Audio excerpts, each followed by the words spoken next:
Cinema of any country is shaped by changing historical, political and cultural forces. So is the case with the South Korean cinema. Japanese occupation from 1903 to 1945, World War II, the Korean War from 1950 to 1953, and years of repressive control by the military government affected South Korean film industry. Produced in 1919, The Righteous Revenge is considered the first Korean film. The story of Jangwa and Hongreon, produced in 1923, and Chunyeong-jeon of 1935 are the first silent and talkie films respectively. The majority of South Korean cinema seems to cluster around two major genres: melodrama and social commentary.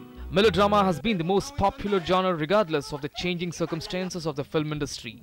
Such films usually deal with women's private lives, focusing specially on their love affairs. The earliest successful film of this kind is Han Yong-mo's Free Wife, which challenged the rigid moral code of Korean society by treating an extramarital affair of the neglected wife of a college professor. Chang So-young's Hate But Once More is referred as the most representative work of the genre. These films expose the patriarchal culture. This genre also has a subgenre called historical romance. Such films are typically set in pre-modern Korean society, and they only differ from melodrama in terms of temporal settings. Add-on material to this genre's storyline involves the death of a woman due to her romance with a man of different class in caste-conscious society.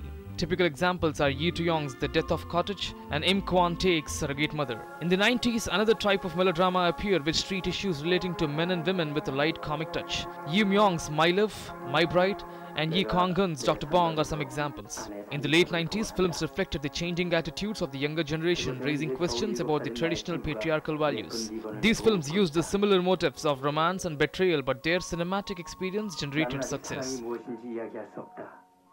Films like Kang Ching-yu's Ginkgo Tree Bed and Ching Chiu-chiu's Happy Ending are some of them. Films that take up social issues as their main concerns appeared in the 1960s. They approach individuals as victims of political and historical incidents beyond their control and of unequal economic structure of modern Korean society.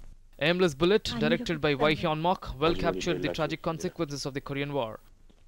Kim Ki-young's The Housemaid, Yi Kang's On the Wayfarer, and Yi Man-hui's Kaleidoscope are some of other notable examples. The directors of the 1980s touched on a variety of subjects. Some of them focused on the social problems caused by national division, like Im Kwon-taek's The Banner Bearer Without a Flag and Park Kwang-soo's Berlin.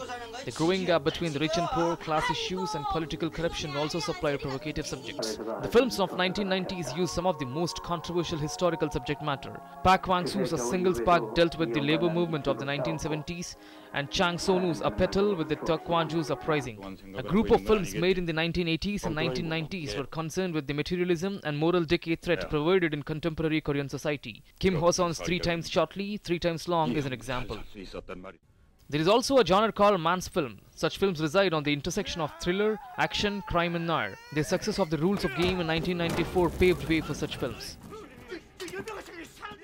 Although South Korean films are not much different from the other popular cinema, they have carved out a niche for themselves at the global platform. Marriage Story, released in 1992, Shiri in 1999, and My Sassy Girl in 2001 made the film industry popular and are considered as new wave films of Korean cinema.